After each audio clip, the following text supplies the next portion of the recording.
Hello বন্ধুরা, আজকে 25 December মানে মেরি ক্রিসমাস সবাইকে।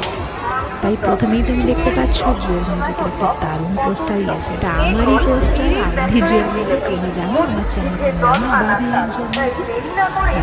মেলার স্টলে আমি দেখো কত কত মানুষের ভিড় অলরেডি হয়ে গেছে। তার সাথে সাথে টুকটাক করে কেনাকাটাও চলছে। আর এই পাশেও দেখো পুরো ইয়ারিংসের কালেকশন, নিচে হচ্ছে হ্যান্ড। এই যে হ্যাঁ, আমার সোনার মুখটা দেখে নাও, জোকস। যাই হোক, তোমাদের দেখো, তোমার সঙ্গে কয়েকটা একটু দেখে নিচ্ছি। এখানে দেখো কিছু আছে, সমস্ত কিছু রয়েছে। পুরো ডিজাইন কেমন লাগছে বলো তো? সব মিলে সেল হয়ে গেছে। ও বাবা, ওই দিকে বসে আমার দিকে দেখাচ্ছে। আমি তখন আর ভাবলাম যে না, ছাড়ো, এবার মন্দির একটু দর্শনটা তো করতে হবে, পরে আসছে। চলো।